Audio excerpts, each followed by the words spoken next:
Shalom Bapak Ibu Saudara yang terkasih. Puji nama Tuhan. Ini adalah sesi kedua ya dari seminar kita. Sebelumnya pembahasan Tritunggal kurang lebih 2 minggu yang lalu. Dan kembali kita bahas pembahasan tentang Tritunggal karena tidak mungkin langsung selesai pembahasan tentang Tritunggal hanya dalam satu kali pertemuan. Karena seperti yang saya tegaskan berulang-ulang kali, pembahasan tentang Tritunggal ini kompleks dan complicated.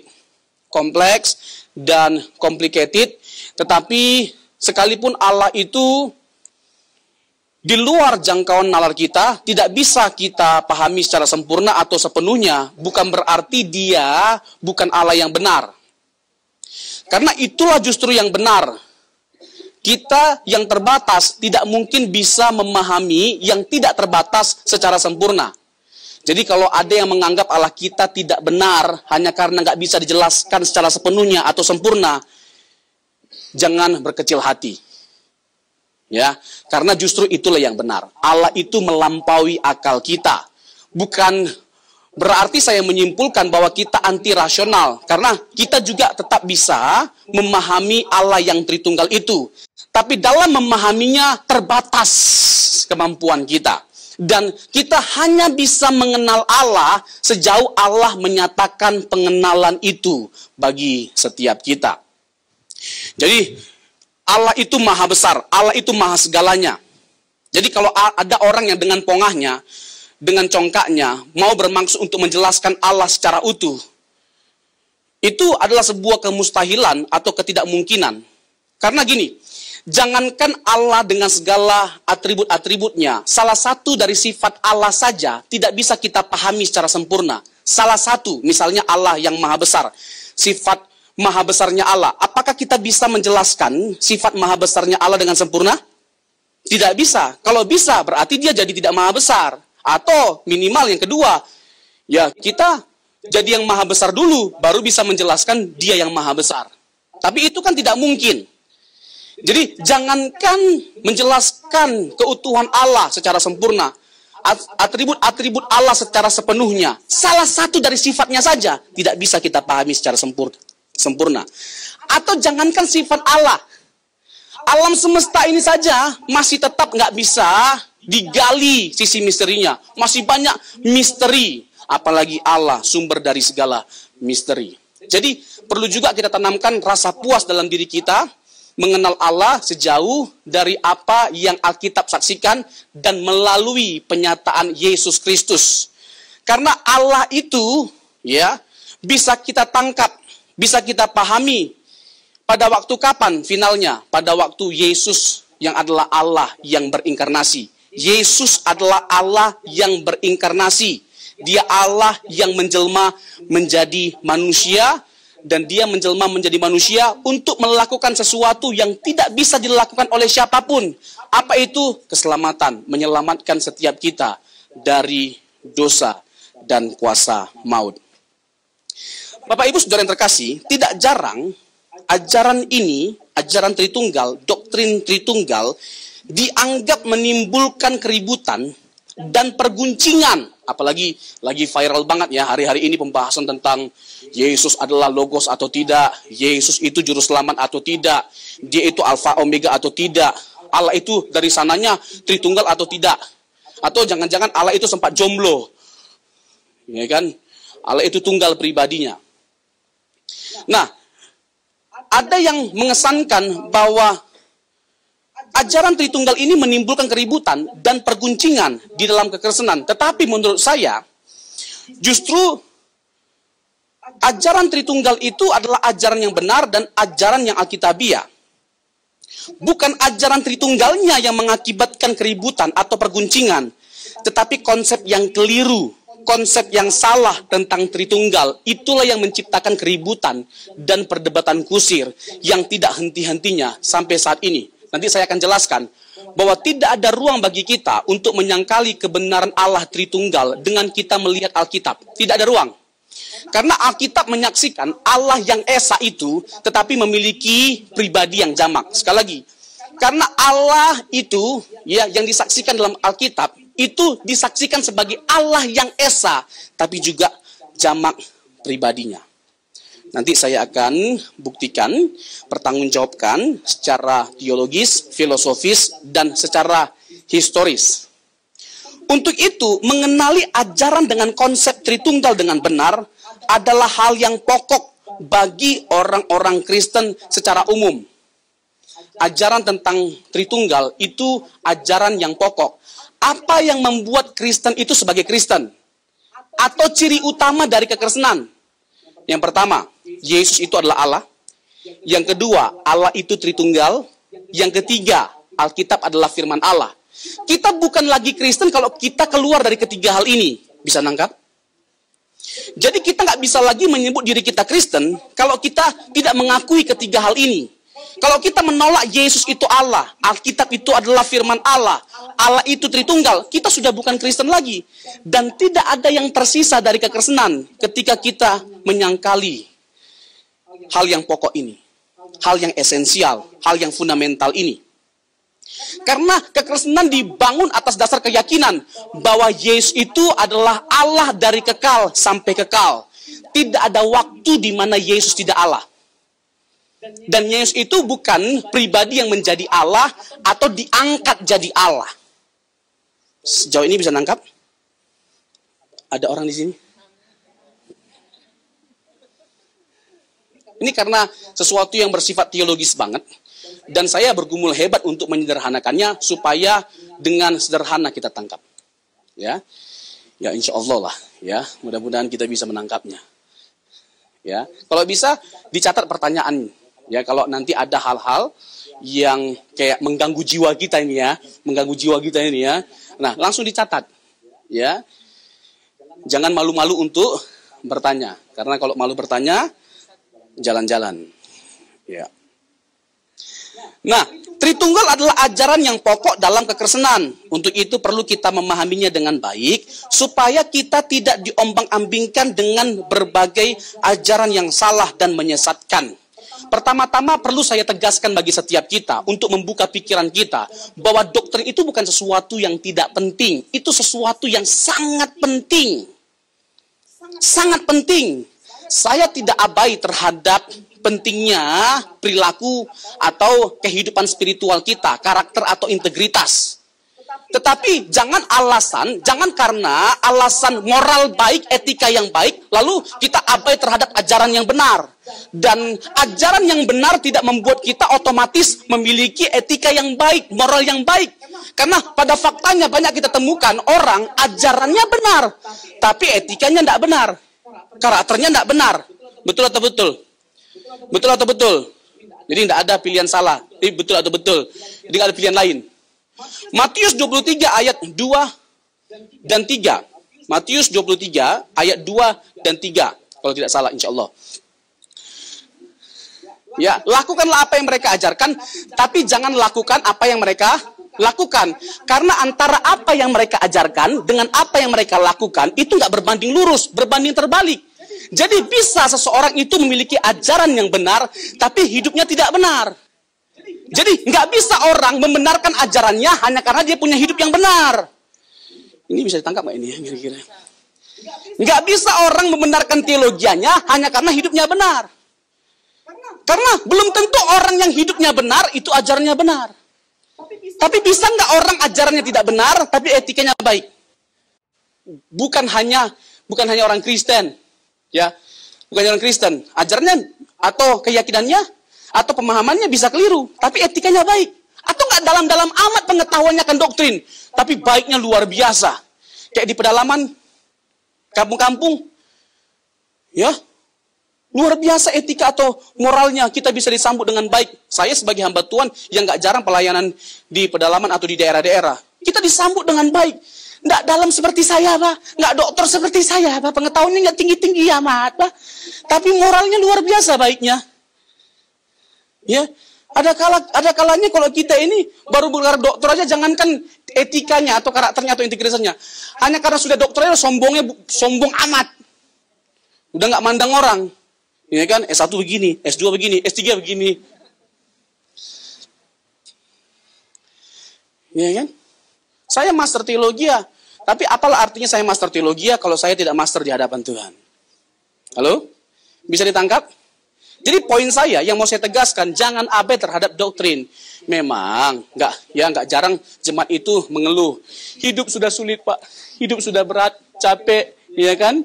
Banyak pekerjaan, datang ke gereja supaya dihiburkan, dibangkitkan semangat dan gairah hidupnya, ya kan? Malah ditambah ribet, ditambah capek dengan mendengarkan khotbah tentang doktrin yang sulit, rumit. Tidak begitu, Ferguson. Kita harus bisa balance, ya. Kita harus dengan balance. Karena begini, nah ini penting untuk saya sampaikan bagi setiap kita. Ajaran palsu, ajaran sesat, itu memiliki akibat yang bukan hanya fatal, tetapi sangat fatal. Efesus 4 ayat 14, di sana kita diperingatkan untuk hati-hati terhadap ajaran yang sesat. Matius 18 ayat 7, di sana kita diperingatkan bahwa penyesatan itu harus ada, tapi celakalah orang yang mengadakannya. Sekali lagi ya, penyesatan itu harus ada, tetapi celakalah orang yang mengadakannya. Jadi orang yang mengadakan, orang yang mengajarkan disebut sebagai orang yang apa? Celaka. Orang yang celaka. Dan saya mau kasih tahu, kesesatan sampai kapanpun tidak bisa diterima atas alasan apapun, atas dasar apapun. Kesesatan tetaplah kesesatan. Nggak bisa dibumbui dengan moral baik, jadi bisa diterima pada akhirnya. Nggak bisa. Kesesatan itu bukan hanya sekedar harus ditolak. Dan harus dijauhi bahkan. Kesesatan itu bukan hanya sekedar ditolak, tapi juga harus dijauhi. Saya ambil contoh. Orang kalau menolak keilahian Yesus, kealahan Yesus, ada nggak akibatnya? Ada nggak resiko atau konsekuensinya? Yohanes 8 ayat 24. Yohanes 8 ayat 24. Saya kasih tahu. Ini fatal banget. Luar biasa banget buruknya atau resikonya. Kalau sampai kita menolak keilahian Yesus, kealahannya, luar biasa, mengerikan. Yesus berkata begini, kalau kamu tidak percaya, akulah dia, kamu akan mati dalam dosamu. Kalau kamu tidak percaya bahwa akulah dia, kamu akan mati dalam dosamu. Dalam konteks itu, Yesus bukan hanya sekedar menegaskan bahwa dia adalah juru selamat secara tidak langsung, tapi dia adalah Allah. Kalau dia bukan Allah, kita menolak dia, nggak perlu kita sampai binasa. Betul nggak? Nggak perlu kita sampai mati dalam dosa kita. Tapi karena dia Allah lah, kalau kita menolaknya, kita bisa binasa. Bisa tangkap? Bisa paham? Iya. Jadi Yesus itu adalah Allah dan juru selamat. Dia bukan baru jadi juru selamat pada waktu dia disalibkan. Dari sejak awal dia juru selamat.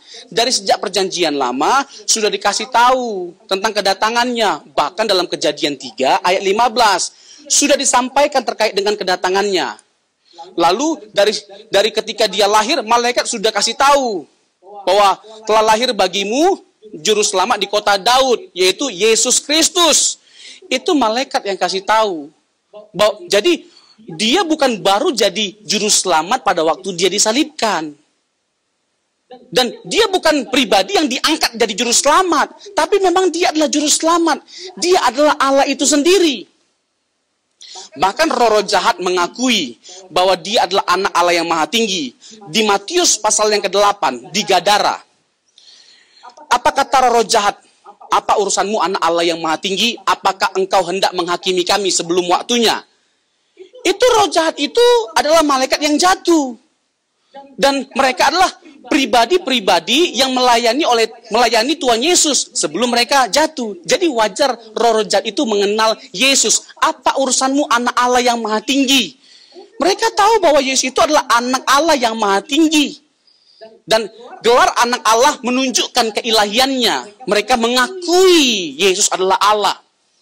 Dan mereka mengakui bahwa Yesus inilah yang akan menjadi hakim. Bukan hanya seluruh bumi, termasuk roh jahat. Roh jahat. Dan Yesus itu tidak bisa tidak Allah. Kalau dikatakan dia hakim, maka dia harus jadi Allah. Dia harus Allah. Karena salah satu sifat yang harus dimiliki oleh Yesus sebagai seorang hakim adalah Maha Tahu.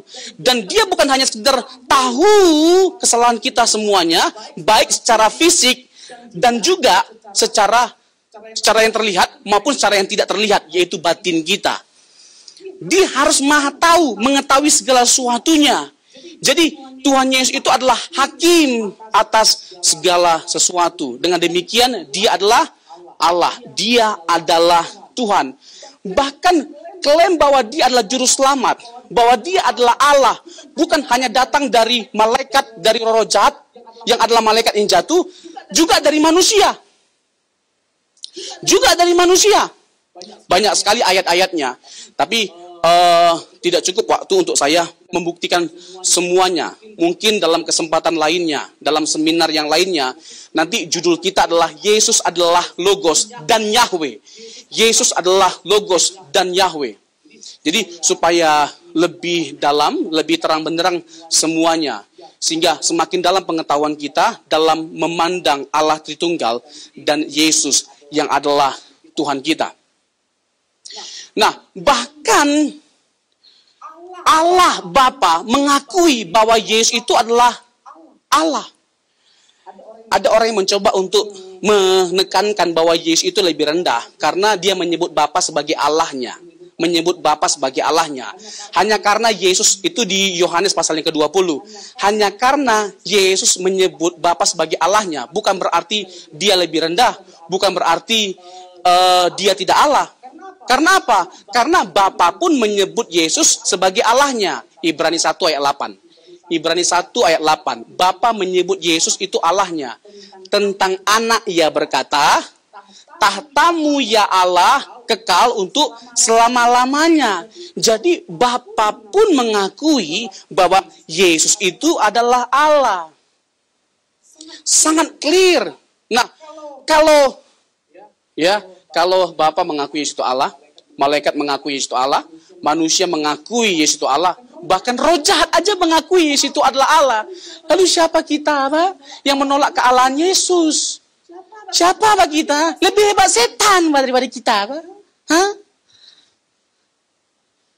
Yakobus 2 ayat 19, kamu percaya kepada Allah yang Esa. Roh jahat juga percaya. Jadi setan juga percaya bahwa Yesus itu adalah Allah. Roh jahat juga percaya. Kan lebih hebat roh jahat daripada kita pada akhirnya. Kalau sampai kita Kristen bahkan, tapi bisa mengatakan bahwa Yesus itu bukan Allah, bisa mengatakan bahwa Yesus itu bukan juru selamat. Kalaupun dia adalah juru selamat, kalaupun dia adalah Allah, itu karena ada spirit Yahweh dalam dirinya. Pertanyaan saya, kalau nggak ada spirit Yahweh, nggak Allah, nggak juru selamat dong. Nah yang begini-begini, ya, yang begini-begini harus kita pahami supaya kita nggak tersesatkan. Saya tidak ingin setiap kita dengan mudahnya bilang amin, amin, amin, tepuk tangan, oh Tuhan luar biasa, dahsyat kebenaran ini. Dipikir-pikir, buka Alkitab, sama-sama kita gali. Dan jangan patokannya saya untuk Bapak Ibu menyimpulkan kebenaran itu. Doktrin ini benar atau tidaknya. Jangan hanya berpatokan pada saya. Baca Alkitab, dengarkan semua orang. Nggak boleh ada orang yang merasa diri paling hebat, paling jago, paling benar. Orang yang merasa paling jago, paling benar, paling hebat, itu dekat dengan kesesatan dan kebinasaan, Pak. Saya bukan emosi, frustasi. Iya. Jangan kita menganggap diri kita itu paling benar. Sehebat-hebatnya kita, ingat bahwa kita itu manusia. Kita itu manusia terbatas, bisa salah. Untuk itu, ya kita harus bisa memberi diri kita dikritik. Jangan hanya kerjanya bisa mengkritik orang lain. Kalau dikritik marah-marah langsung berang. Saya pun kalau salah silakan Bapak Ibu kritik. Gak jadi masalah buat saya sama sekali. Malah senang saya. Kalau bisa saya ajak makan sekalian. Saya ajak ngopi. Tapi jangan hanya sekedar Pak Rosen salah. Di mana salah saya? Pak Rosen pokoknya salah. Kalau begini ke laut aja lah. Jadi Yesus berkata, akulah dia. Jadi ada nggak konsekuensi dari kesesatan? Jelas. Kalau kita menolak keilahian Yesus, kita akan binasa, tetap mati dalam dosa-dosa kita. Jadi syarat untuk kita bisa diselamatkan, dipermuliakan bersama dengan Yesus di sorga adalah menerima dia sebagai satu-satunya Allah, satu-satunya juru selamat dari setiap kita. Yang setuju katakan amin. Berikan tepuk tangan bagi Allah kita. Karena yang saya sampaikan ini ayat, bukan tafsiran. Emang ada ayatnya? Banyak, Pak. Yesus berkata dalam Yohanes 14 ayat 6. Akulah jalan kebenaran dan hidup. Tidak seorang pun yang sampai kepada Bapa kalau tidak melalui aku. Enggak banyak jalan, hanya satu jalan. Ya, kalau ke Bandung ada banyak jalan. Tergantung dari mana, ya. Tapi kalau untuk ke sorga, jalannya nggak ada yang lain selain Yesus. Jadi kalau Bapak Ibu mau ke sorga, udah tepat percaya Yesus, bah. Karena hanya pribadi yang dari sorga yang bisa membawa kita ke sorga. Yang setuju katakan amin. Jadi jangan ada di antara kita yang tiba-tiba jadi ateis, nggak percaya Tuhan. Jangan ada di antara kita yang tinggalkan imannya hanya karena pasangan, karena waria, wanita pria. Wanita pria, Pak, maksudnya. Tapi nggak boleh juga sesama jenis, itu banyak. Jangan sampai begitu, Pak. Alkitab udah jelas dari awal, nggak usah diperdebatkan. Ya kan? Yang disebut pasangan itu Adam dan Hawa, bukan Adam dan Saipul, Pak. No debate. Ya, saya malah sebenarnya membahas tentang LGBT. Udah Alkitab udah jelas, Pak. Nggak usah dibahas-bahas, Pak. Aduh, bisa-bisanya ya kan pendeta bisa menerima LGBT. Aduh.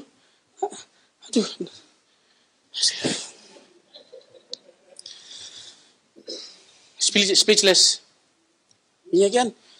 Itu gimana coba waktu pemberkatan? Iya kan? Waktu first kiss. Itu si Jono sama si Lono sama-sama bakumis. Lalu baku cium. Ya Allah. Itu jangankan kita kucing pun tak mampu lihat. Meow. Astagfirullahaladzim.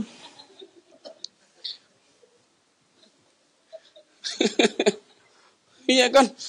Enggak apa-apa Pak Pendeta. Yang penting kan sama-sama cinta Tuhan. Enggak begitu juga Bambang. Enggak begitu konsepnya. Yang penting sama-sama melayani Tuhan kan Pak Pendeta. Ya, yang cewek-cewek hati-hati ya. Jangan sampai nanti sudah menikah baru ketahuan. Aku gak pernah disentuh Pak Pendeta. Terus kamu maunya apa? Sentuh aku Pak Pendeta. Itu lain cerita. Aduh. Galatia 1 ayat 6 sampai 10. Bapak Ibu catat saja ayatnya. Karena yang keluarnya ayat semua nanti. Pokoknya ini yang disebut dengan Alkitabiah itu bukan hanya sekedar karena menyebut ayat. Tapi ayat itu ditafsirkan secara benar. Nanti Bapak Ibu bisa uji. Evaluasi. Ya, argumentasi saya ini benar atau tidaknya. Ya, saya sebutkan ayatnya. Banyak nanti ayatnya. Tapi nggak ada secara spesifik saya mengajak kita buka ayat. Karena apa? Mungkin ada beberapa ayat lah, karena memang waktu kita terbatas dan ayat yang mau saya jelaskan itu banyak sekali. Galatia 1 ayat 6 sampai 10. Ini saya mau tekankan bahwa bahaya dari ajaran sesat itu luar biasa, mengerikan, sampai pada titik kita bisa binasa. Galatia 1 ayat 6 sampai 10 itu bicara tentang Rasul Paulus yang menjadi marah kepada orang-orang Yahudi yang menjadi Kristen secara khususnya. Karena mereka menganggap Yesus itu tidak cukup untuk selamat. Jadi untuk selamat kita nggak bisa hanya percaya Yesus, harus disunat, harus melestarikan tradisi Yahudi, harus melakukan hukum Taurat. Paulus marah. Hanya dalam konteks menambahkan pada Yesus sesuatu yang lain, itu aja Paulus sudah marah. Bahkan menyebut terkutuklah dia, anatema 2 kali. 2 kali. Bahkan ketika ada malaikat menyampaikan sesuatu yang berbeda dengan apa yang kami sampaikan, anatema, terkutuklah dia. Jadi Paulus mengutuk orang yang menganggap tidak cukup hanya percaya Yesus untuk selamat, terkutuklah dia. Itu baru hanya konteks menambahkan pada Yesus sesuatu yang lain. Bagaimana kalau sampai menyangkal keilahian Yesus? Apa kata Paulus? Itu terkutuklah dia. Mungkin Paulus bisa bilang begini, matilah kau, matema ho. Mungkin bisa begitu kali. Jadi jangan menganggap bahwa tidak ada konsekuensi atau resiko kalau sampai ya kita menolak keilahian Yesus atau kalau sampai kita memegang ajaran yang sesat. Nah, bagaimana supaya kita tidak terjebak pada ajaran yang sesat? Penting untuk doktrin disampaikan. Penting untuk doktrin disuarakan. Tentunya doktrin yang benar. Nah, kurang lebih saya akan membahas secara sepintas tentang sejarah pemikiran Tritunggal, lalu landasan teologisnya, lalu implikasinya. Saya percaya bahwa ajaran Tritunggal itu bukan hanya sesuatu yang bersifat teoritis, tapi sesuatu yang memiliki implikasi yang begitu luar biasa. Pertama-tama saya mau tegaskan ada 3 prinsip yang harus kita pegang dalam kita memahami Tritunggal. 3 prinsip ini harus kita ingat. Ini yang menjadi pedoman bagi setiap kita dalam memahami konsep Tritunggal yang benar. Yang pertama, Allah Tritunggal itu 1 dalam hal hakikat, 3 dalam pribadi. Tritunggal itu 1 dalam hal hakikat, 3 dalam pribadi. Yang kedua, Allah Tritunggal itu 1 hakikat, 3 pribadi. 3 pribadinya itu bukan kita yang membuat jumlahnya 3 pribadi. Dan kita tidak menambah atau tidak mengurangi jumlahnya. Itu Alkitab yang saksikan. Alkitab menyaksikan ada 3 pribadi yang punya hakikat yang sama, sifat-sifat yang sama, kedudukan yang sama, kemuliaan yang sama. Itulah alasan mengapa kita simpulkan Allah itu 3 pribadinya. Dari Kejadian sampai Wahyu, ya, itu akan dipenuhi dengan karya dari 3 pribadi ini. Sifat-sifatnya sama, kedudukannya sama, kemuliaan sama, hakikatnya sama. Jadi bukan kita yang buat jumlahnya dan nggak bisa ditambah-tambah atau dikurangi. Lalu yang kedua, prinsip yang kedua, Allah Tritunggal itu sehakikat dan setara. Sehakikat dan setara, ko-eternal, ko-eksis, ko-equal. Allah Tritunggal itu sehakikat dan setara. Ko-eternal artinya sama kekalnya, ko-eksis artinya ada dengan sendirinya. Lalu ko-equal itu setara, sederajat. Tidak ada yang lebih tinggi, tidak ada yang lebih rendah dari pribadi-pribadi Allah Tritunggal ini. Setara. Satu dengan yang lainnya. Jadi ini harus jelas untuk kita suarakan. Saya akan buktikan berbagai macam argumentasi teologisnya. Mengapa saya mengatakan Allah Tritunggal itu sehakikat dan setara. Sebelum saya menyampaikan argumentasi teologisnya, saya sampaikan dulu argumentasi filosofisnya. Begini, yang namanya sehakikat itu pasti setara. Yang namanya sehakikat itu pasti setara. Yang nggak setara itu 2 hakikat yang berbeda. Bisa nangkap? Sekali lagi ya, yang namanya sehakikat, ini siapapun relasi kita, mau bapak, anak, ya mau pembantu, siapapun ini ya, mau gembala, jemaat, pengerja, siapapun kita itu sehakikat, betul nggak? Hakikatnya manusia. Bos manusia, pembantu manusia, gembala manusia, pengerja manusia, jemaat manusia. Karena kita sama-sama hakikat yang sama, kita semua setara. Yang namanya sehakikat itu pasti setara. Yang tidak setara itu yang 2 hakikat yang berbeda. Kita sama binatang itu beda nggak hakikatnya? Beda nggak? Setara nggak? Enggak. Jadi ketidaksetaraan itu hanya berlaku untuk 2 hakikat yang berbeda. Tapi kalau sehakikat nggak bisa dikenakan. Nah, otomatis Yesus itu setara, sederajat dengan Bapa karena punya hakikat yang sama. Sama-sama Allah. Bisa nangkap? Itu dari sisi filosofisnya. Dari sisi teologisnya nanti saya akan jelaskan. Allah Tritunggal itu dapat dibedakan. Ini prinsip ketiga. Dapat dibedakan, tetapi tidak dapat dipisahkan. Ingat ya Bapak Ibu ya, Tritunggal itu, Bapa, Putra, Roh Kudus itu 3 pribadi yang berbeda-beda. Bukan pribadi yang sama. Nggak sedikit, bahkan bukan hanya jemaat. Pendeta-pendeta pun ya percaya Tritunggal, tapi konsepnya salah-salah.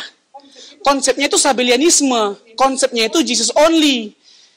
Percaya bahwa Allah itu Tritunggal. Tapi ketika menjelaskan bagaimana Allah yang Tritunggal itu, ya misalnya Pak Anton, ya di rumah tangga sebagai kepala rumah tangga, di masyarakat sebagai ketua RT, di STT sebagai rektor. Ini 3 fungsi dengan 1 pribadi Pak Anton. Pak Anton itu sebagai ketua RT, Pak Anton sebagai kepala rumah tangga, Pak Anton juga sebagai ketua STT. Ini 1 pribadi dengan 3 fungsi. Nah, ini bukan Tritunggal, Sabellianisme ini. Nah, jadi jangan salah konsep kita.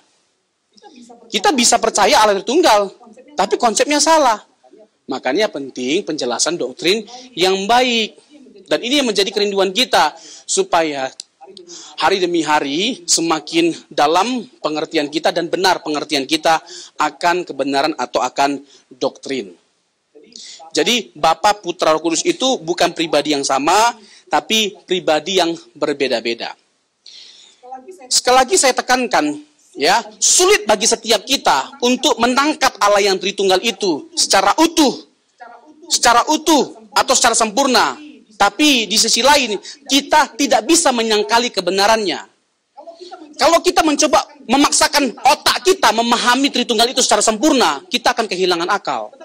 Tetapi kalau kita mencoba untuk menyangkali kebenarannya, kita akan kehilangan jiwa.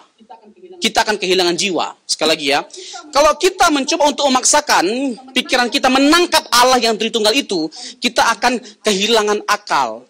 Tetapi sebaliknya, kalau kita mencoba untuk menyangkali kebenarannya, kita akan kehilangan jiwa. Jadi, biarkan Alkitab itu berbicara apa adanya tentang dirinya, termasuk tentang Allah Tritunggal. Sesulit apapun itu, karena itu adalah sesuatu yang diwahyukan oleh Allah, kita nggak punya alasan untuk menyangkalinya. Kita harus menerimanya dengan sepenuh hati. Keesaan Allah dan ketigaan pribadi sangat jelas di dalam Alkitab. Nah, tentu perlu data-data Alkitab disajikan, dan bukan hanya disajikan tetapi juga dijelaskan. Ketiga pribadi dalam ketuhanannya atau keilahiannya memiliki satu natur ilahi yang sama dan utuh, ya, memiliki sifat yang sama, kedudukan yang sama, natur yang sama, ya, dan kemuliaan yang sama. Tetapi bagaimana? Ini dengan sederhana ya, saya menjawab terkait dengan kesalahpahaman orang pada umumnya. Misalnya ketika dikatakan bahwa Yesus itu adalah pribadi yang duduk di sebelah kanan Allah. Duduk di sebelah kanan Allah. Duduk di sebelah kanan Allah itu jangan dipahami secara literal.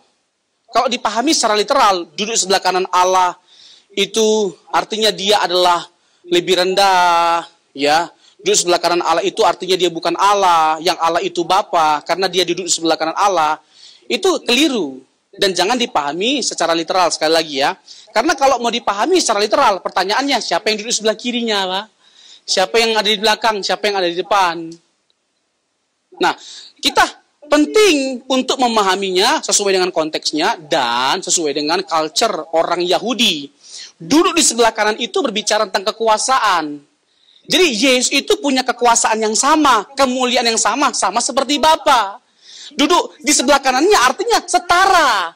Antara Bapa dan Yesus itu dua pribadi yang setara. Kata duduk di sebelah kanan pertama-tama menunjukkan bahwa Bapa dan Yesus itu dua pribadi yang berbeda. Lalu yang kedua, duduk di sebelah kanan menunjukkan bahwa Yesus memiliki kekuasaan yang sama, kemuliaan yang sama, kedudukan yang sama dengan Bapa. Nah, sehubungan dengan apa Allah itu, ini esensi, Allah hanya ada satu. Jadi Allah itu satu. Yesaya 43, misalnya ayat 11 dan 12, kalau saya tidak salah. Dan banyak ya di kitab Yesaya ditegaskan satu-satunya Allah, satu-satunya Allah. Juru selamat kita itu hanya Allah. Akulah satu-satunya Allah. Ya, juru selamat dan lain sebagainya macamnya. Itu nggak menggugurkan Allah Tritunggal, karena memang kita percaya Allah itu satu. Amin. Yang tiga adalah pribadinya. Kita juga nggak percaya Allah itu tiga. Ya, tetapi ketika dikatakan Allah itu satu, satu-satunya Allah, itu nggak menggugurkan ketritunggalan Allah, karena Allah yang satu itu menyatakan dirinya dalam tiga pribadi, yaitu Bapa, Putra, dan Roh Kudus. Saya jelaskan dulu ayat Yohanes 17 ayat 3. Yohanes 17 ayat 3. Ini ayat yang termasuk paling sering disalah pahami.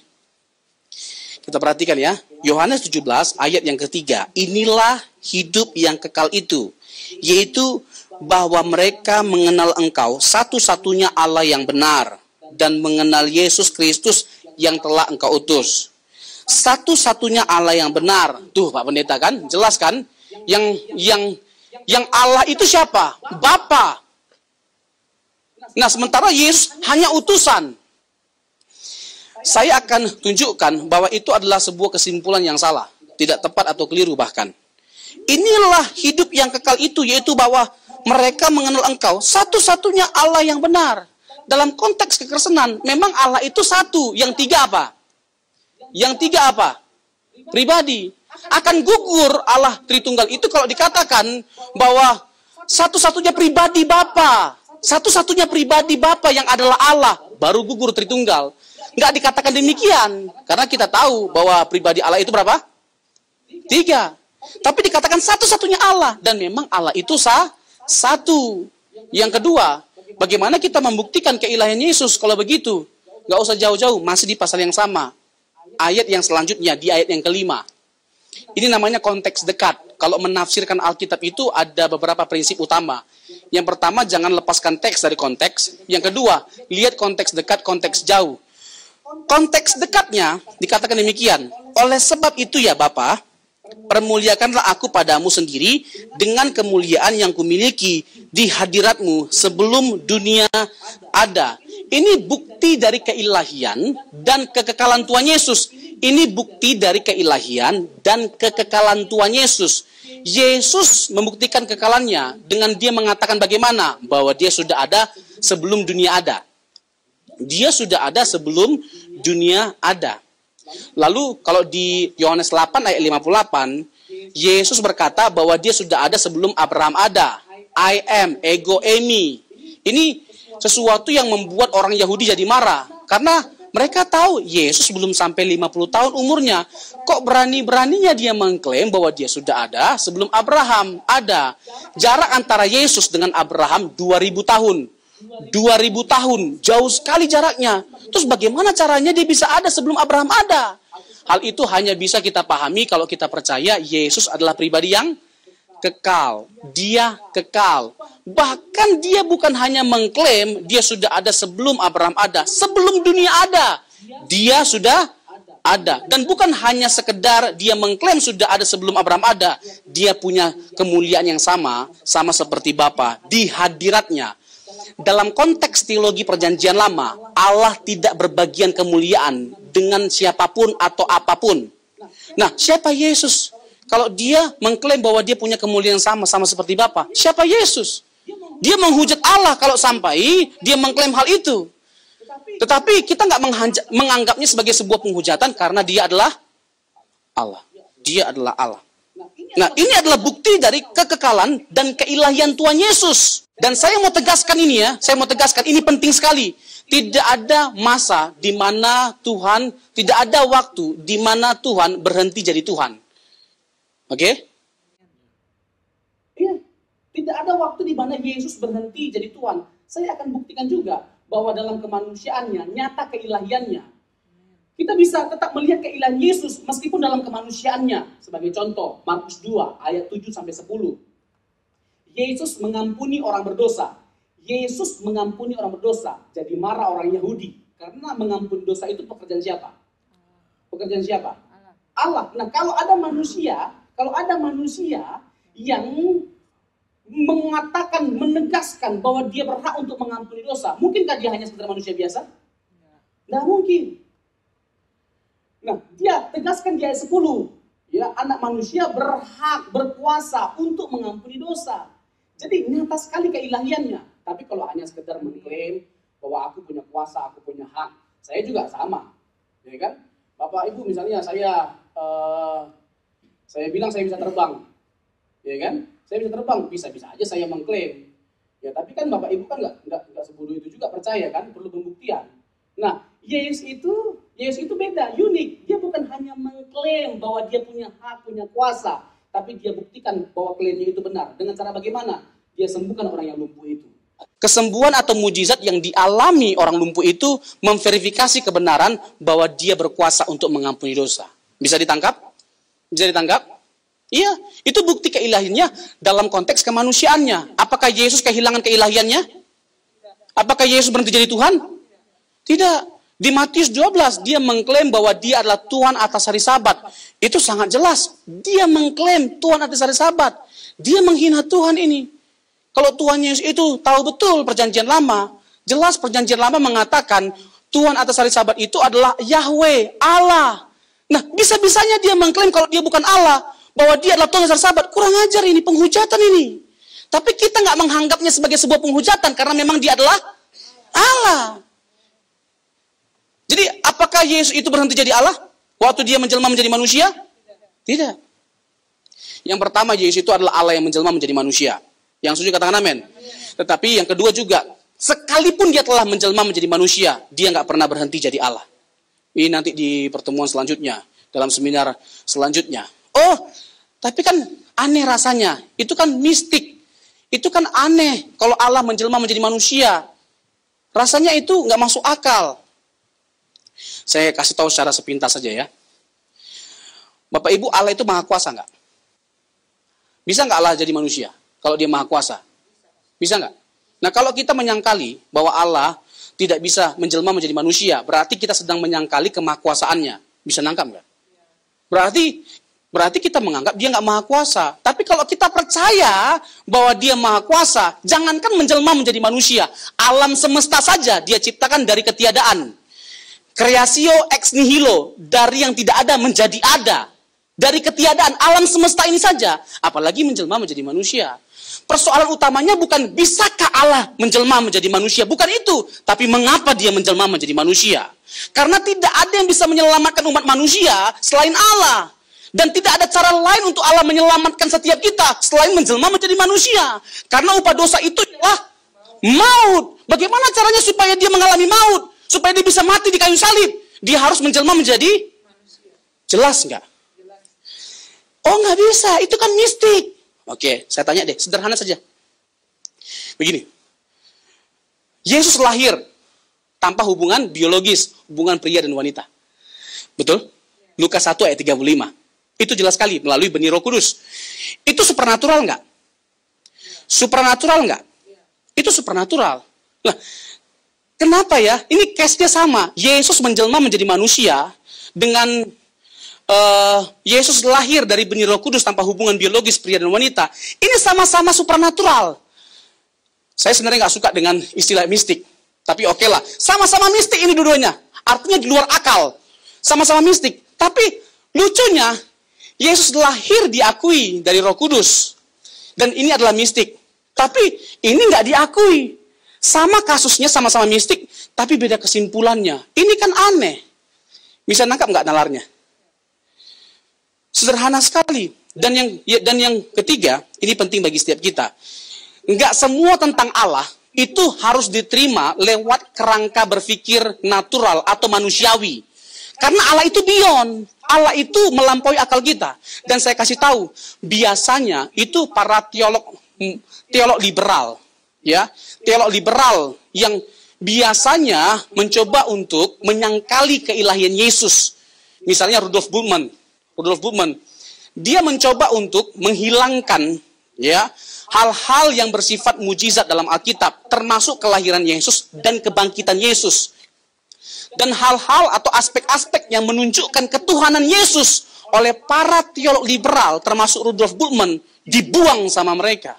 Nah, apa bedanya kita pada akhirnya dengan teolog liberal kalau menyangkali keilahian Tuhan Yesus? Lucu sekali. Jadi Yesus tidak kehilangan keilahiannya meskipun dalam kemanusiaannya. Ini nggak kalah mengerikan ini ya. Mari kita buka dalam 2 Yohanes 1 ayat yang ke-7. 2 Yohanes 1 ayat yang ke-7.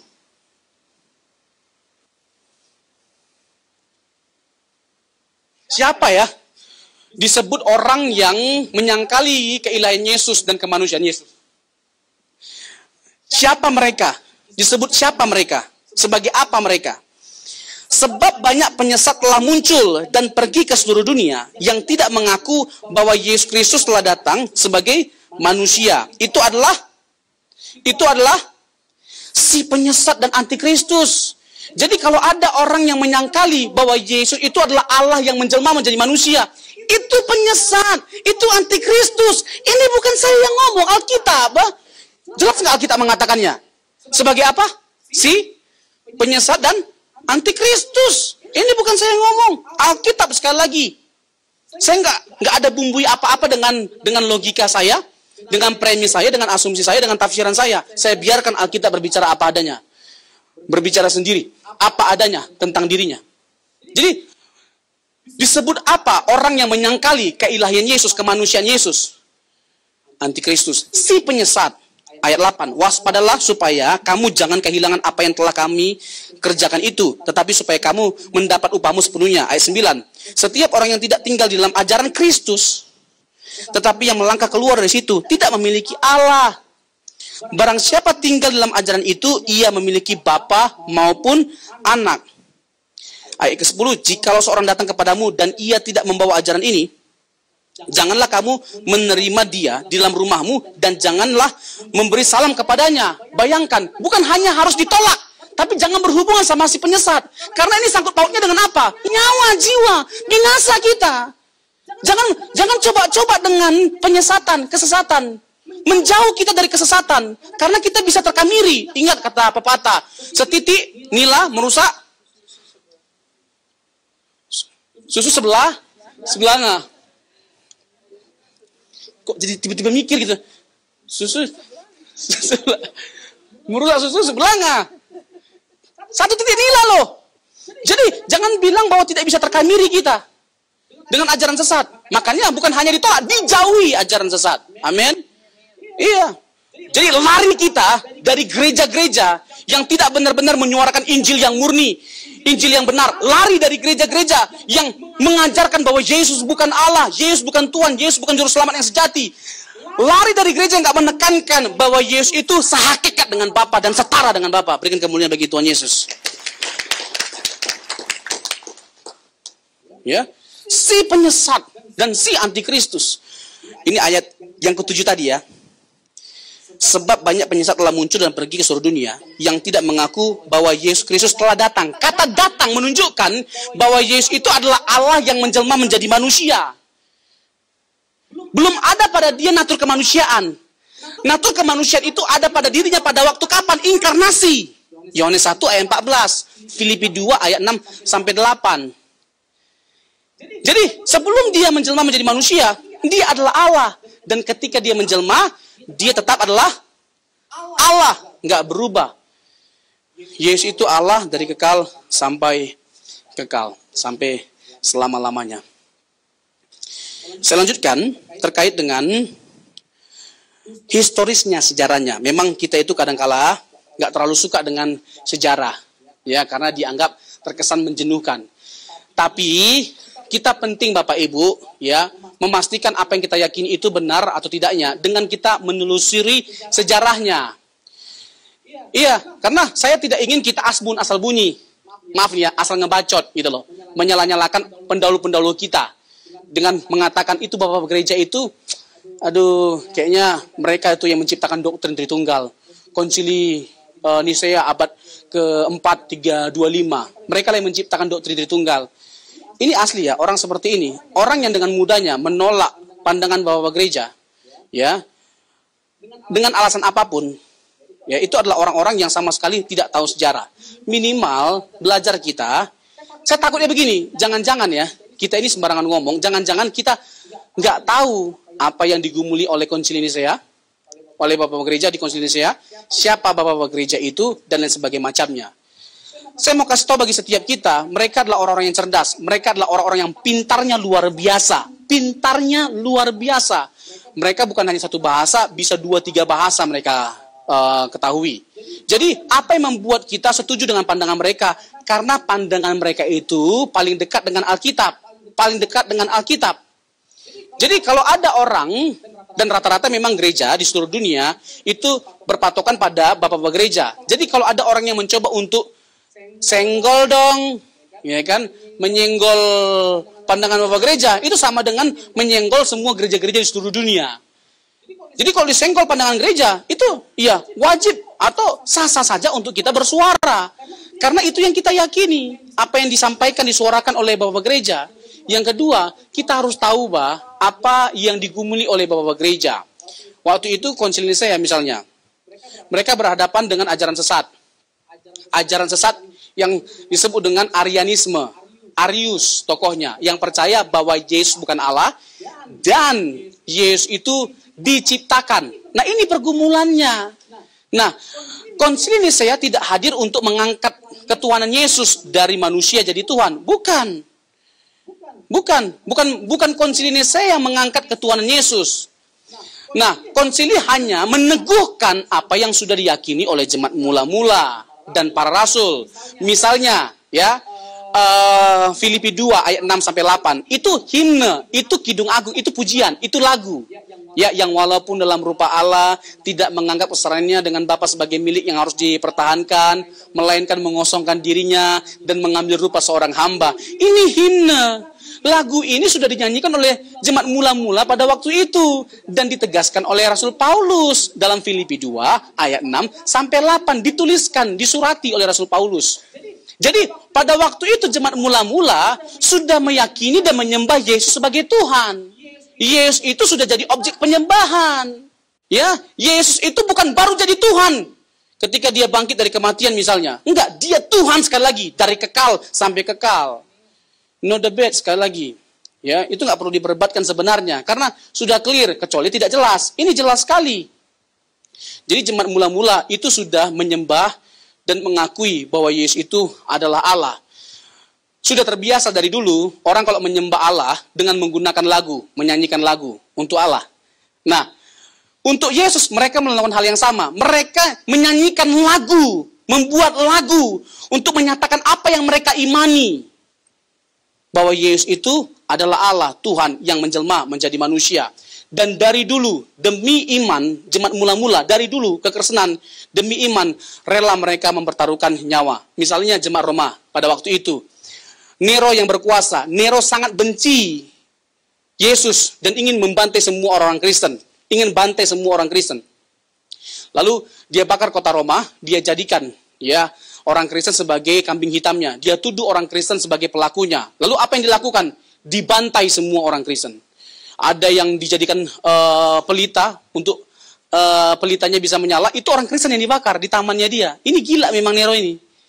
Ya, ada yang diadu sama singa dan luar biasalah penyiksaan, penganiayaan yang dilakukan oleh Nero terhadap jemaat Roma. Jadi demi apa mereka bisa mati? Demi mempertahankan iman mereka bahwa Yesus adalah Tuhan dan Juru Selamat dari dulu.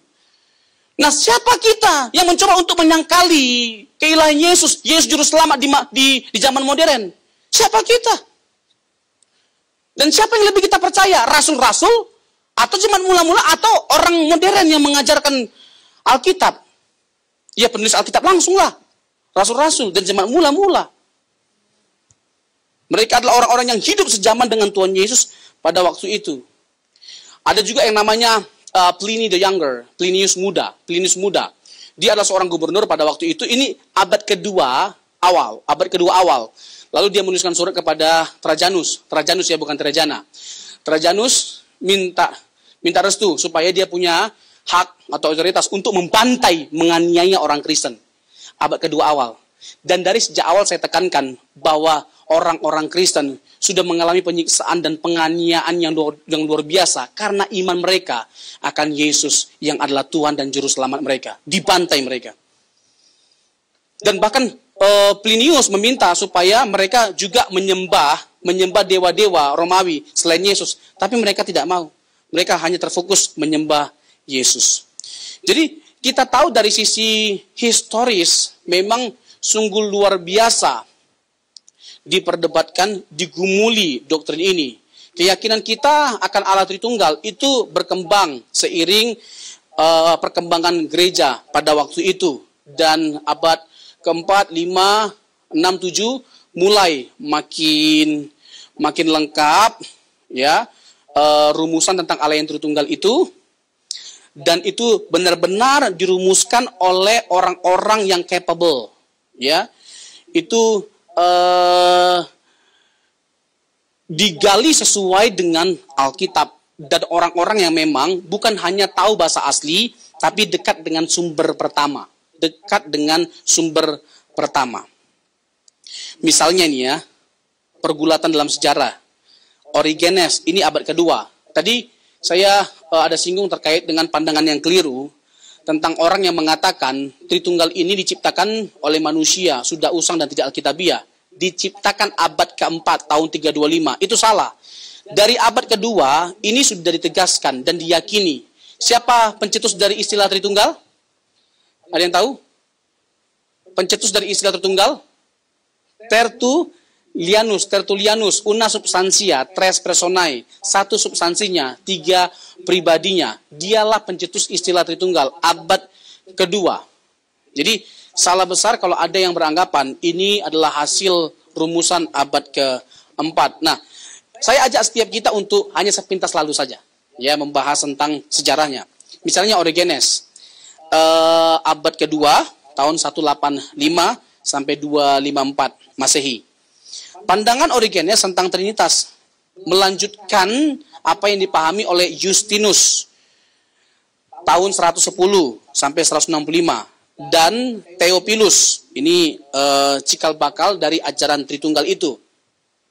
Origenes memandang bahwa anak sama kekalnya dengan Bapa, tetapi sebagai yang keluar dari Bapa, ia lebih rendah dari Bapa. Lebih rendah dari Bapa. Itu keyakinan Origenes. Justinus martir lebih tepatnya. Nah, nama martir itu ditambahkan pada Justinus karena memang dia mati martir karena imannya. Justinus menegaskan bahwa anak itu adalah pribadi yang tidak sama kekalnya dengan Bapa. Ia memang ada sebelum penciptaan, tetapi ia tidak berada secara kekal. Justinus memakai analogi matahari dan terangnya. Terang tidak dapat dipisahkan dari matahari, tetapi terang itu tidak identik dengan matahari. Ini keyakinan Justinus. Jadi dia percaya bahwa Yesus itu tidak sama kekalnya dengan Bapa. Ia tidak berada secara kekal bersama dengan Bapa. Ini keyakinan Justinus dan bahkan tidak setara dengan Bapa. Lalu ada yang bernama Theophilus. Theophilus ini muridnya Justinus. Ini muridnya Justinus. Dia mengatakan bahwa Bapa, Anak, dan Roh Kudus itu sama kekal dan sama-sama ilahi. Dan pandangan Theophilus menjadi cikal bakal nantinya di konsili Nisea oleh bapak-bapak gereja seperti Athanasius. Pandangan dia menjadi cikal bakal, ya, untuk dilahirkan sebuah pandangan yang lebih kuat dan lebih kompleks atas doktrin Tritunggal. Theophilus ini adalah muridnya si Justinus, muridnya Justinus. Jadi dari dulu sudah ada murid yang menegur, mengkritik gurunya. Jadi sehebat-hebatnya guru bisa salah. Dan kalau salah, tidak masalah untuk ditegur. Halo? Halo? Iya, apalagi terkait dengan kebenaran. Tidak jadi masalah untuk berbeda. Apalagi kalau guru kita dekat dengan kesesatan. Lebih-lebih nggak masalah, nggak apa-apa. Kalau bisa, jangan hanya berbeda. Jangan lagi bersama. Ya selama dia kokoh, kita berbeda, ya udah nggak jadi masalah. Ya tetap kita berhubungan baik. Tapi kalau untuk misalnya bersama, pelayanan bersama, itu agak repot. Karena sudah mencolok perbedaannya. Dan perbedaan itu masuk karena hal yang bersifat substansial. Nah itu repot. Seperti ini, Theophilus dengan Justinus. Ini substansial. Dia percaya bahwa Anak dan Roh Kudus, Bapa, adalah kekal dan sama-sama ilahi. Oke, saya masuk kepada landasan teologisnya. Nah, saya berharap setiap kita sudah mencatat pertanyaannya, karena nanti kita akan masuk ke ruang tanya jawab. Tetapi ini cukup panjang juga sebenarnya. Ya, saya berharap kita tetap bersabar, tetap dengan semangat, antusias mengikuti pembahasan ini. Landasan teologis doktrin Tritunggal. Dalam perjanjian lama, kita tidak bisa melihat dan mengenal secara sepenuhnya Allah Tritunggal itu, seperti yang disingkapkan di dalam perjanjian baru. Namun, sekalipun demikian, benih dari kebenaran Allah yang Tritunggal dapat terlihat dan dimengerti secara khusus ketika kita melihat perjanjian baru, atau ketika Sang Anak berinkarnasi dan Roh Kudus dicurahkan kepada orang-orang percaya. Jadi Bapak Ibu Saudara yang terkasih, Allah yang Esa dan jamak pribadinya itu sudah disingkapkan dari sejak perjanjian lama. Baru dengan terang benderang terlihat dalam perjanjian baru melalui inkarnasi Tuhan Yesus. Kalau saya mau gunakan istilah tanaman, ya, Tritunggal ini dalam konteks PL ini baru benih, baru tumbuh mekar dalam perjanjian baru. Kehadiran Yesus, inkarnasi Tuhan Yesuslah yang membuat ajaran Tritunggal ini menjadi terang benderang. Allah PL adalah Allah yang sempurna, walaupun tidak dinyatakan secara penuh terkait dengan pengenalan akan Tritunggal. Karena demikian permasalahannya, maka tidak heran bahwa banyak hal di dalam PL hanya bisa dipahami dalam doktrin, terang doktrin, inkarnasi atau trinitas. Misalnya dalam Kejadian 1 ayat 1-3, kita melihat rujukan-rujukan yang berbeda kepada Allah. Yaitu Allah, ya, firman dan roh, ya. Allah terkait dengan Bapa, firman dan roh. Itu Kejadian 1 ayat 1-3. Lalu di Kejadian 1 ayat 26 ada kata baiklah kita. Baiklah kita. Kata kita di situ menunjukkan bahwa ada pluralitas kejamakan dalam diri Allah Tritunggal. Lalu Kejadian 11 ayat 5 dan 7 kita membaca bahwa Allah turun untuk melihat kota dan menara Babel, dan pada saat berbicara dia berkata, baiklah kita turun. Ada lagi kata kita di situ. Jadi sudah sangat jelas ya, ketritunggalan Allah disingkapkan kok dalam Perjanjian Lama. Kita juga menemukan seorang malaikat Tuhan sering menampakkan diri kepada bangsa pilihan Allah dalam PL. Misalnya Kejadian 32 ayat 24. Dia memiliki penampilan seorang manusia, tetapi dikenali sebagai Allah. Ayat 30. Malaikat ini dikenali sebagai Allah, tetapi juga dilukiskan sebagai yang diutus oleh Allah. Keluaran 23 ayat 20-25. Maka orang yang sungguh-sungguh percaya harus mengakui bahwa malaikat yang diutus Allah adalah juga Allah. Karena malaikat Tuhan, ya dalam Perjanjian Lama, kalau ada kata Tuhan huruf besar semua, itu biasanya adalah Yesus Kristus, teofani, penampakan diri Yesus dalam Perjanjian Lama. Penampakan diri Yesus dalam Perjanjian Lama. Dan malaikat itu disebut Allah. Kenapa? Karena tidak jarang disembah malaikat Tuhan yang huruf besar semua Tuhannya. Banyak malaikat Tuhan dalam Perjanjian Lama, tapi hanya ada satu malaikat yang ketika dia menyatakan diri disembah, yaitu malaikat Tuhan yang Tuhannya huruf besar semua. Lalu dalam Perjanjian Baru nggak pernah muncul lagi malaikat ini. Kenapa? Karena malaikat ini adalah Yesus Kristus. Jadi sudah ada penampakan diri Allah dalam Perjanjian Lama, dalam banyak bentuk, dalam bentuk manusia. Misalnya ya Kejadian 18 di Tarbantin, waktu menampakkan diri kepada Abraham. Itu Yesus Kristus yang menampakkan diri. Salah satunya. Ya, salah satunya. Nah, lalu ada juga menyatakan diri dalam rupa malaikat, ya, dalam rupa tiang awan, tiang api, dan kepada banyak tokoh dia menampakkan diri. Burning Bush itu apa ya bahasanya? Burning Bush itu semak belukar yang menyala-nyala. Dia menyatakan dirinya kepada orang-orang tertentu dalam Perjanjian Lama. Itu namanya Kristofani, Teofani. Dia memiliki kuasa untuk mengampuni pelanggaran-pelanggaran karena Allah berkata, namaku ada di dalam dia. Keluaran 23 ayat 21, namaku ada di dalam dia. Tetapi walaupun orang percaya di PL mengetahui Allah sejati adalah Esa, tetapi malaikat Allah yang diutus oleh Allah, itu juga Allah. Lalu poin yang ketiga, juga terdapat pengenalan yang jelas akan kehadiran Allah Roh Kudus, Mazmur 51 ayat 13, yang berbeda dari Allah maupun malaikat. Saya rasa tinggal penting untuk kita membuka Alkitab secara utuh, ya, secara utuh dan dengan jujur kita memberikan kesimpulan. Ya, satu sisi Alkitab mengatakan Allah itu satu atau Esa, tapi juga Allah yang Esa itu memiliki 3 pribadi.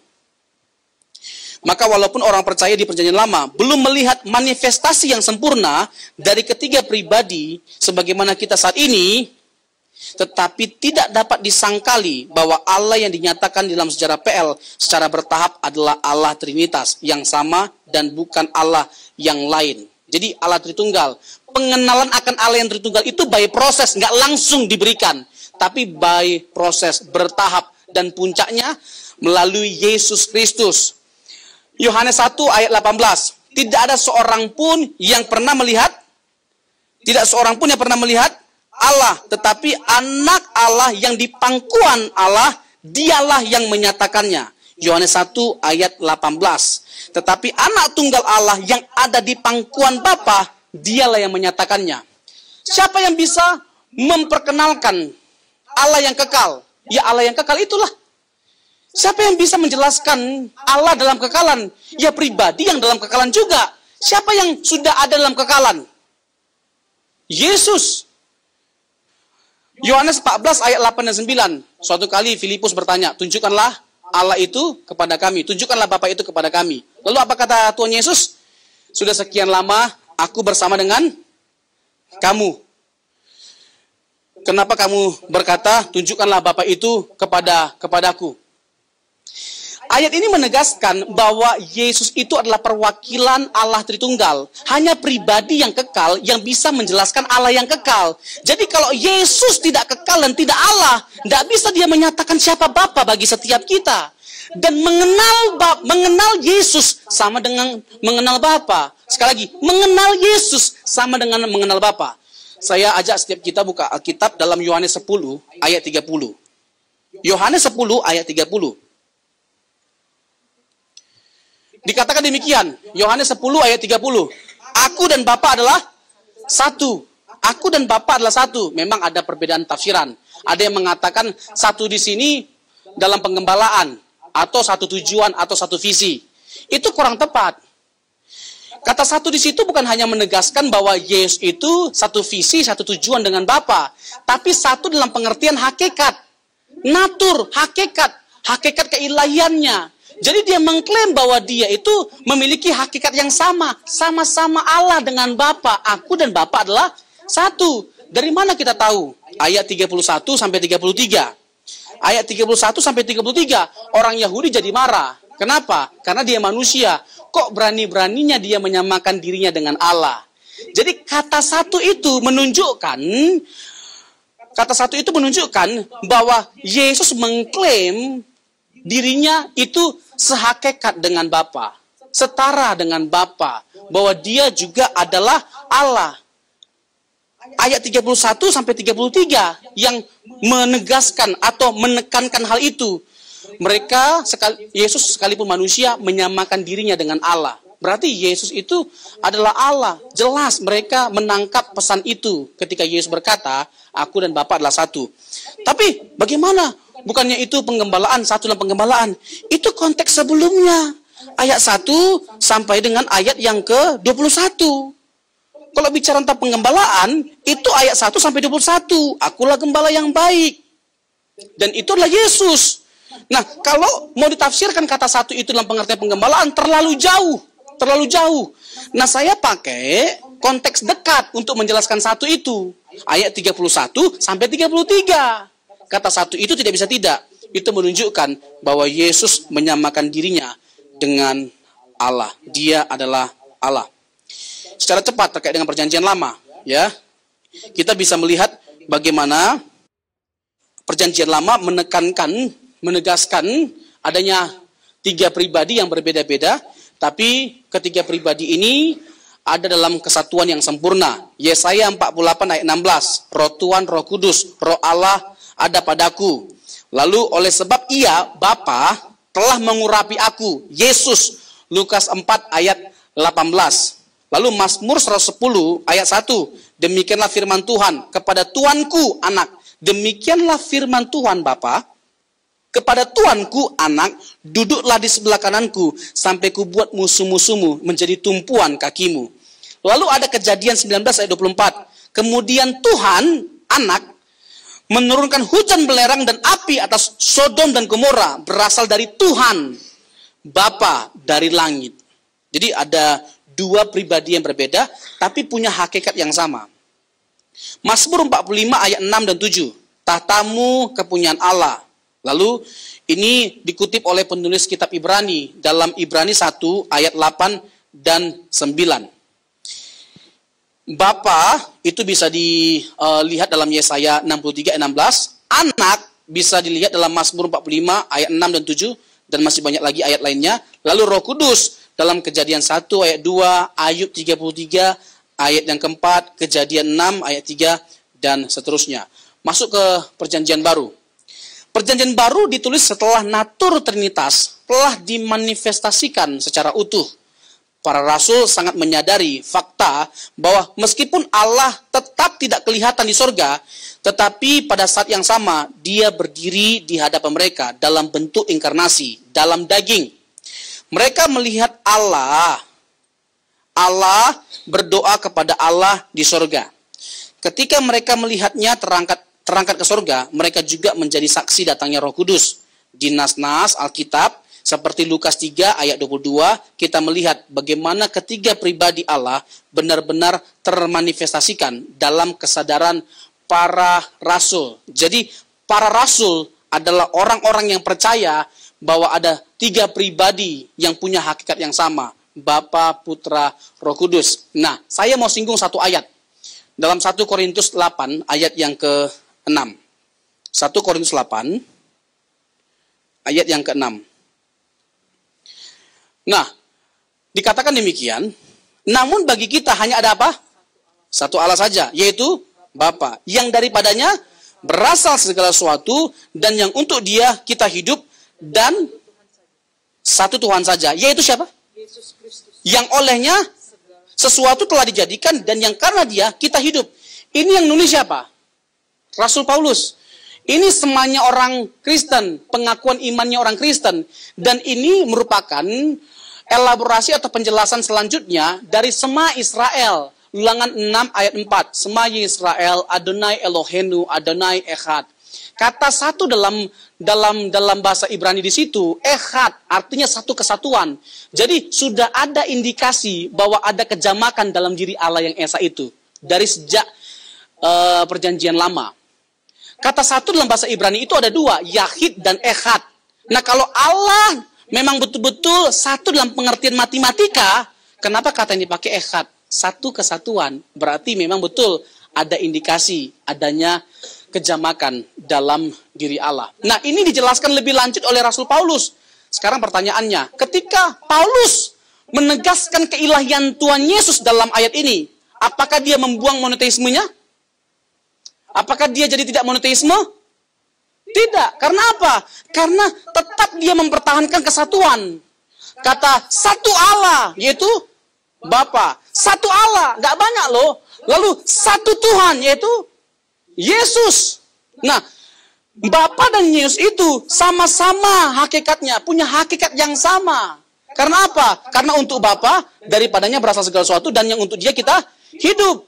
Tapi untuk Yesus juga dikatakan demikian. Yang olehnya segala sesuatu telah dijadikan, dan yang karena dia, kita hidup.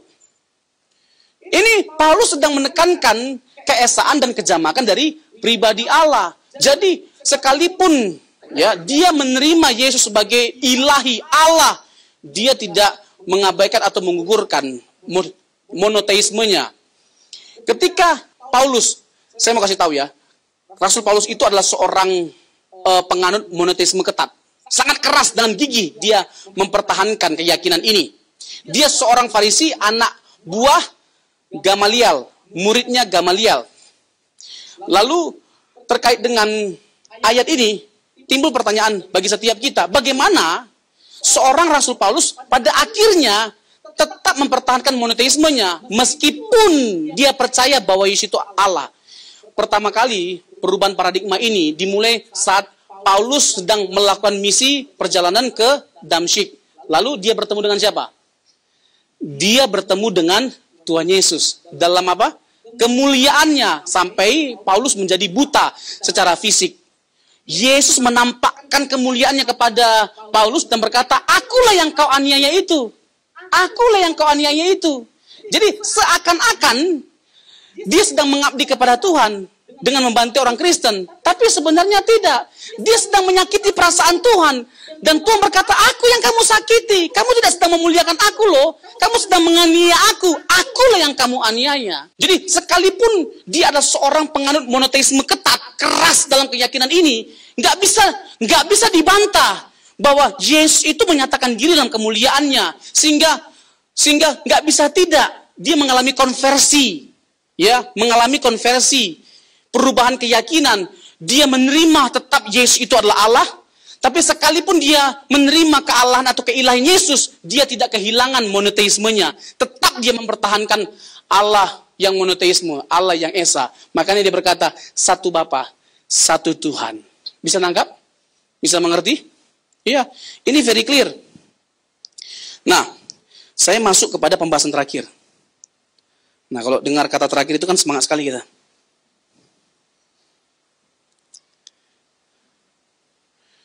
Begini Bapak Ibu. Ada beberapa ayat atau konteks yang dipakai untuk menyangkali kesetaraan Yesus dengan Bapa. Untuk bahkan menyangkali keelahian Yesus. Misalnya, Bapak Ibu percaya nggak? Ini kan sudah panjang nih kita ngomong ini. Bapak Ibu percaya nggak bahwa Yesus itu adalah setara dengan Bapa? Halo? Bapak Ibu percaya bahwa Yesus itu setara dengan Bapa? Lalu bagaimana dengan Yohanes 14 ayat 28? Bapa lebih besar daripada aku. Kan Yesus yang ngomong. Bapa lebih besar daripada aku. Masih tetap percaya bahwa Yesus itu setara dengan Bapa? Masih. Kan jelas Pak ayatnya Pak. Mana ayatnya? Yohanes 14 ayat 28. Tolong deh ya.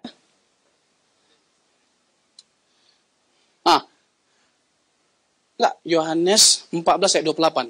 14 ayat 28. Oke. Sekali lagi saya mau tanya ya. Yesus setara dengan Bapa? Setara dengan Bapa?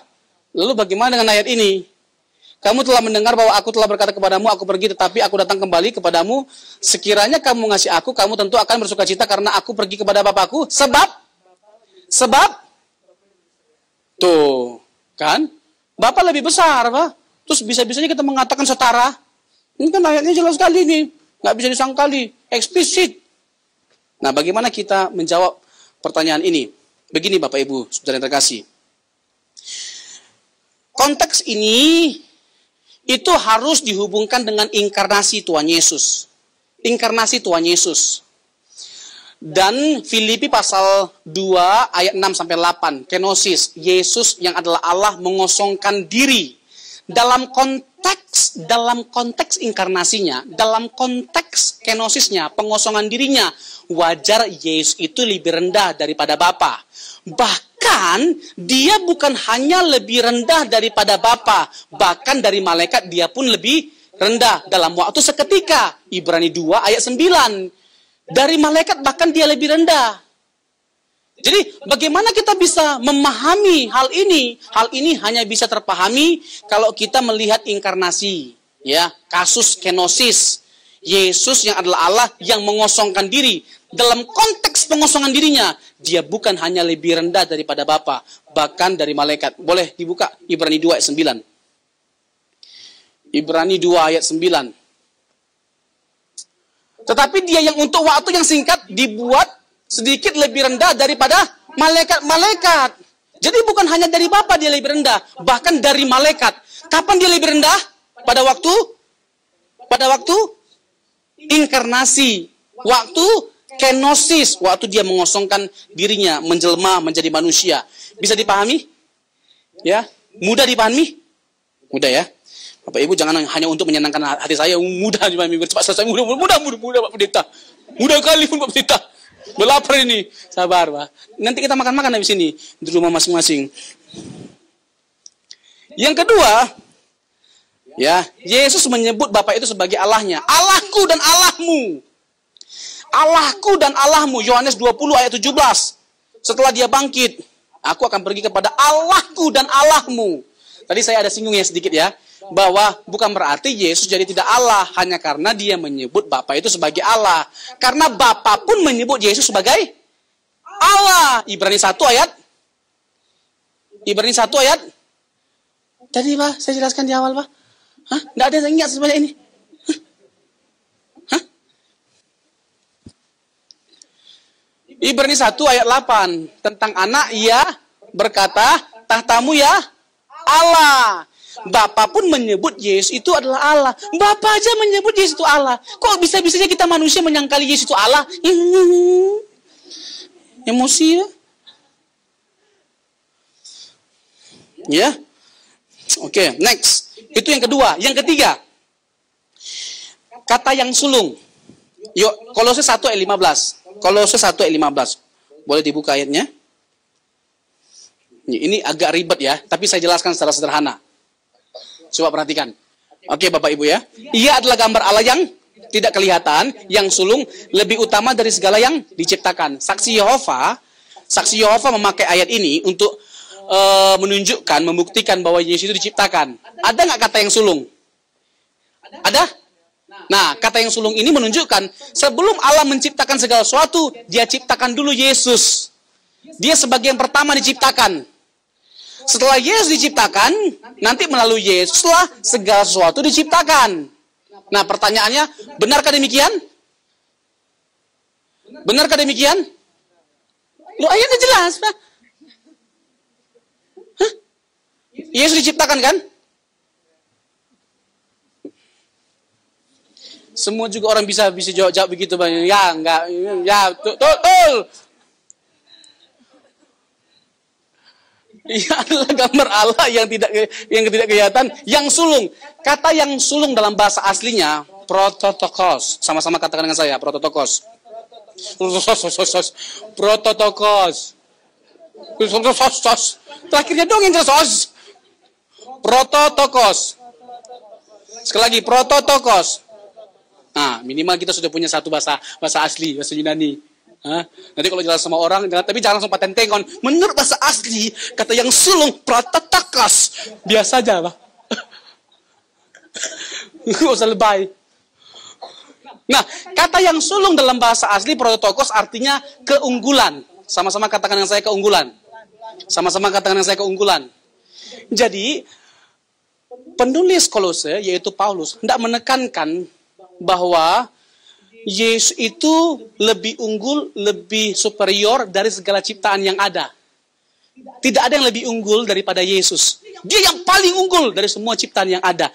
Jadi, dia sedang bermaksud menegaskan, jangan samakan Yesus dengan yang lainnya. Gak bisa dibandingkan dengan apapun dan siapapun Tuhan Yesus itu. Bisa nangkap nggak? Nah, kata yang sulung ini nggak boleh dipahami dalam pengertian matematika atau numerik satu atau yang pertama. Kenapa? Nanti bermasalah di ayat 18. Coba ayat 18. Ayat 18. Ialah kepala tubuh, yaitu jemaat. Ialah yang sulung, yang pertama bangkit dari antara orang mati, sehingga ia yang lebih utama dalam segala. Sekarang saya mau tanya, ada nggak kata yang sulung? Ada? Nah, saya mau tanya. Dikatakan di ayat ini bahwa Yesus itu yang sulung, yang pertama bangkit dari antara orang mati. Sekali lagi, kata yang sulung ini dalam bahasa asli apa tadi? Apa? Baru tadi 2 menit. Los. Apa? Nah, prototokos. Ada lagi kan prototokos? Saya mau tanya sebelumnya. Ada nggak sebelum Yesus yang pernah mengalami kebangkitan? Ada nggak orang yang pernah bangkit dari kematian sebelum Yesus? Ada? Siapa? Siapa? Lazarus. Terus? Anak penyakitan. Nggak dengar Pak saya. Anak janda. Janda mana? Janda pirang. Janda pirang. Anak muda nain ya. Aku pikir main-main. Nah, jadi lucu ya kalau kata yang sulung ini dipahami yang pertama. Karena kita tahu bahwa ada yang pernah bangkit dari kematian sebelum Yesus. Betul nggak? Nah, kata yang sulung itu akhirnya dapat kita simpulkan kebenarannya tidak boleh dipahami dalam pengertian matematika, tapi berbicara tentang apa? Keunggulan. Dalam konteks Yesus Kristus, dia lebih unggul kebangkitannya dari semua kebangkitan yang ada. Kenapa? Karena ketika dia bangkit dari kematian, dia tidak mati lagi. Dia tidak mati lagi. Kalau yang lainnya ketika bangkit, mati lagi. Kalau untuk Yesus ketika dia bangkit, dia tidak mati lagi. Yang setuju katakan amin. Berikan tepuk tangan bagi Tuhan kita. Bisa lengkap? Bisa paham? Terakhir. Ini terakhir dari yang terakhir. Untuk ayat teologisnya. Ya, yang dipahami secara keliru. 1 Korintus 11 ayat 3. 1 Korintus 11 ayat 3. Ini ayat favorit ini. Ayat favorit bagi kaum suborganisme. yang percaya bahwa Yesus itu tidak setara dengan Bapa. Nih, coba ya. Tetapi aku mau supaya kamu mengetahui hal ini, yaitu kepala dari tiap laki-laki ialah kepala dari perempuan ialah, dan kepala dari Kristus ialah Allah. Saya mau tanya dulu, ibu-ibu, setuju nggak bahwa kepala rumah tangga itu laki-laki? Setuju nggak imam itu adalah laki-laki? Atau ada DKI di sini? Dibawa ke istri, suami-suami. Setuju ya? Kepala itu adalah suami. Dalam hal fungsi kan itu? Dalam hal fungsi, memang laki-laki atau pria lebih tinggi. Betul nggak? Bukan dalam hal esensi, bukan dalam hal hakikat. Kalau dalam hal hakikat, setara nggak istri sama suami? Setara nggak? Dalam hal fungsi? Tidak setara, karena suami adalah kepala. Tapi dalam hal esensi hakikat, setara nggak? Setara. Jadi jangan dipakai ayat ini untuk menunjukkan bahwa Yesus tidak setara. Ngaco. Ini konteksnya rumah tangga. Jadi dalam hal fungsi, betul Yesus tidak setara dengan Bapa. Karena dia sedang berinkarnasi. Tidak sederajat, karena dia sedang berinkarnasi, berkenosis. Tapi dalam hal esensi, hakikat, sama nggak dia? Setara nggak dia? Sederajat nggak? Sederajat. Jadi pahami teks dengan konteks. Jadi siapapun kita, mau bapak dan anak, ya, itu memang fungsinya itu berbeda. Tapi bapak dan anak, siapapun yang namanya sehakikat, setara. Bisa dipahami ya Bapak Ibu ya? Ini terkait dengan ayat-ayat yang sering disalahpahami. Implikasinya, implikasinya. Ini implikasinya terakhir. Saya yakin setiap kita pasti akan diberkati dengan kebenaran doktrin dari Allah Tritunggal. Saya mau katakan demikian. Allah yang benar bukan hanya untuk dikenal, tetapi harus dialami. Kalau kita percaya bahwa Allah itu ada, percayalah bahwa dia lebih nyata dari apa yang kita bayangkan. Alami Allah itu. Karena kalau hanya sekedar mengenal Allah, seperti Yesus adalah anak Allah, Roh Jahat juga tahu. Jadi jangan hanya sekedar diyakini, dipercayai, tapi harus dialami.